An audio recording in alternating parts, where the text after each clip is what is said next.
What is going on, guys? It is Mike from Poketips Official, and you might notice, where's my green screen? Well, today is such a beautiful February day. It's almost 70 degrees outside here today, and it's absolutely gorgeous. So I thought it would be great to take this video outside.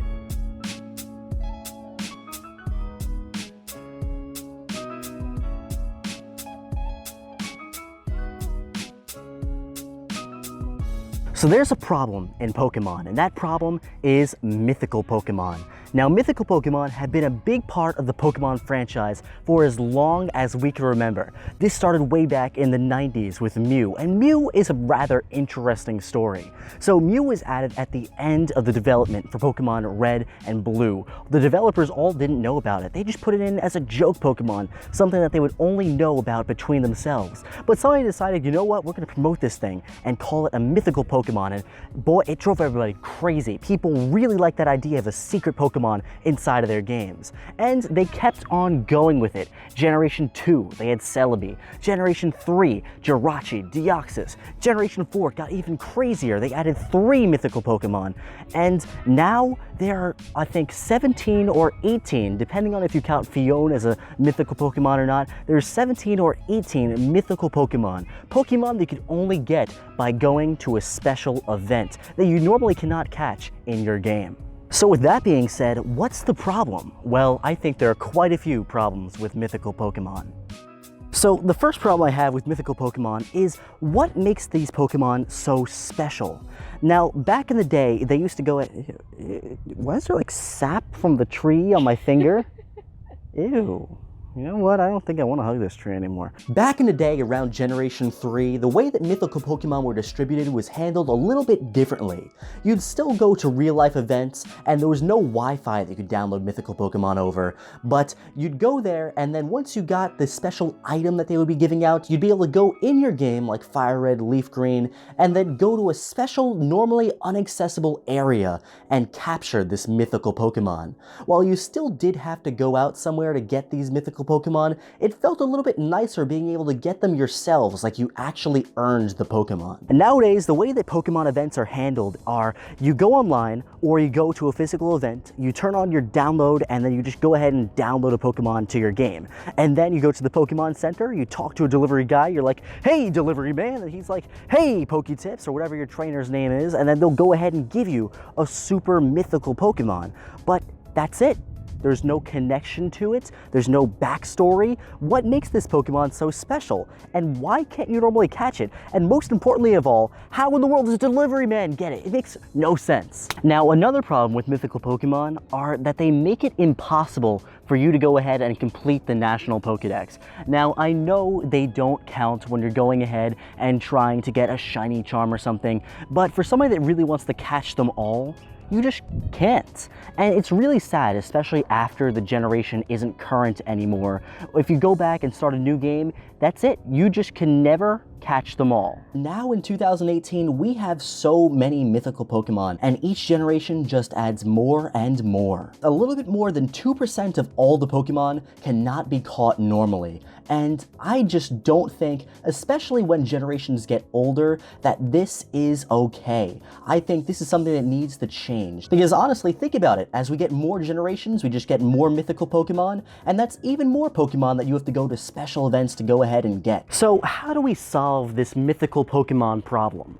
Well, I have the solution. And what I think Nintendo and Game Freak should do is start making some of the older mythical Pokemon more obtainable in-game. I think Nintendo and Game Freak went ahead and realized this already because they started doing that with mythical Pokemon like Deoxys in Omega Ruby and Alpha Sapphire, and then continued the tradition with Celebi in the Crystal Virtual Console re-release. But I think that there are a lot of mythical Pokemon at this point, and a lot of them can just become regular Pokemon that you could find in the game. So I'm going to go ahead and take a look at the mythical Pokemon list, all the mythical Pokemon, and I'll give you my thoughts on them and see if they should keep their mythical status or if they should be able to go ahead and be caught in-game. So let's start off with the first mythical Pokemon, Mew. Now Mew I'm kind of torn on because Mew, it's the first mythical Pokemon, it's kind of iconic. I feel like it's fine retaining its mythical status, but if we ever get a game where we go back into Kanto, like a Red or Blue remake, kind of like Fire Red and Leaf Green, let's say they remake Fire Red and Leaf Green, then go ahead and make it so you could get Mew in-game. Maybe like after you catch all 150 original Kanto Pokemon, it would be nice to be able to go ahead and get Mew, because I feel like Mew is so tied to the lore of Kanto, you just can't not have it in one of the games now. Celebi, we've already just got that in the Crystal re-release, so that's fine. Going on to Generation 3, they have Jirachi and Deoxys. Now Jirachi, I don't really think it's that special of a mythical Pokemon. It has base 100 stats, and I feel like it could be worked in to an in-game legendary event status type thing. Deoxys, again, we got that with Omega Ruby and Alpha Sapphire, so I'm pretty happy there. Now, on to Generation 4 with Manaphy and Phione. Now, Manaphy and Phione, I feel like those are interesting Pokemon. I really like how they originally did the distribution for those Pokemon, and I hope they make a new Pokemon Ranger game, because I'm fine with these Pokemon staying Pokemon Ranger transfer exclusives. I really like that concept, and I'm fine with it staying like that, but they've got to make a new Pokemon Ranger game so these Pokemon are more obtainable. Because I think the only Pokemon Ranger game you could go ahead and get Manaphy in right now is the original Pokemon Ranger, because the other ones after that, you need to do a Wi-Fi event, which is now over. And it's really hard to get Manaphy in the original Pokemon Ranger because there aren't any new copies. And the only way you could do the Manaphy event in the original copy of Pokemon Ranger was if it was the first time you ever did it. So like, let's say you buy a used copy of Pokemon Ranger right now, chances are somebody already got the Manaphy from that game and you can't get it, unfortunately. So I like the idea, but they need to make a new Pokemon Ranger so this thing's obtainable again. Now Darkrai should definitely not be a mythical Pokemon. It's so tied in to the lore with Cresselia that I could totally see in like a Diamond or Pearl remake, whichever I think we're going to be getting next, this Pokemon gets the Deoxys treatment and you're able to get it through normal gameplay.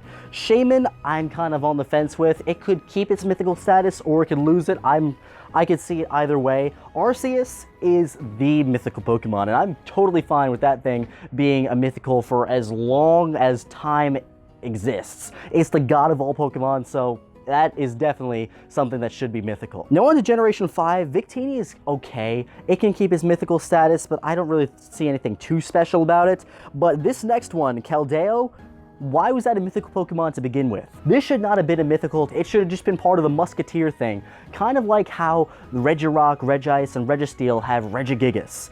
This thing should not be a mythical Pokemon, it never should have been, and honestly, I don't understand why they made it a mythical. It should just be obtainable normally in-game. Meloetta, I kind of like that thing being a mythical. I'm okay with that. And Genesect, it's so tied to Team Plasma that I could totally see this thing becoming a normal Pokemon, even kind of like Type Null. Now, I know Type Null is considered a legendary, but you can get Type Null normally through in-game by talking to somebody, and they'll just give you a Type Null. I feel like Genesect is one of those Pokemon where after you beat the game, you could get one of the Genesect that Team Plasma was experimenting on. This is just another Pokemon that should have never been a mythical. On to Generation 6, I don't like Deontay at all. I don't understand why that's a mythical. This thing totally should have been related to Carbank. It just looks so much like it, and I just can't understand why it's a mythical. Hoopa's cool. I think Hoopa can keep its mythical status. Plus, it's one of the newer mythical Pokemon, so I'm fine with the newer mythical Pokemon keeping their mythical status, except Deontay. Deontay should have just never been a mythical. And Volcanion, for now, is also fine as a mythical Pokemon. Generation 7, even though I said the newer mythical Pokemon are fine, I don't like Magearna being a mythical at all. This thing should have never been a mythical to begin with either. I feel like Magearna, Deontay, and Carbank should have all been like part of an evolution line, where Carbank could evolve into either Deontay or Magearna, depending on a certain condition. Marshadow is cool because, again, it's one of the newer ones, and Zeraora, we don't know anything about it yet. It hasn't been released, so I'm fine with it being a mythical. Again, it's nice having those mythical Pokemon to promote the new games, but once their games are old and you're not really using them to promote the games anymore, it's time for them to go and just make them regular Pokemon that you could get in the game. All right, my friends, and that is the mythical Pokemon problem. There are just so many mythical Pokemon, and there are just more to come. They're going to keep introducing them with each new generation, and if something doesn't happen about it, we're just going to have so many things that we cannot catch in-game. So hopefully Nintendo's listening and they take some of my suggestions into account. As always, I want to thank you for watching this video. I hope you enjoyed it, and if you did, please give this video a big thumbs up and subscribe to the channel if you're new. Also, don't forget to ring that notification bell so you get notified whenever I upload a new video. As always, thanks for watching, and I hope you enjoyed it. And for me, I'm going to go ahead and enjoy this beautiful day at this beautiful beach.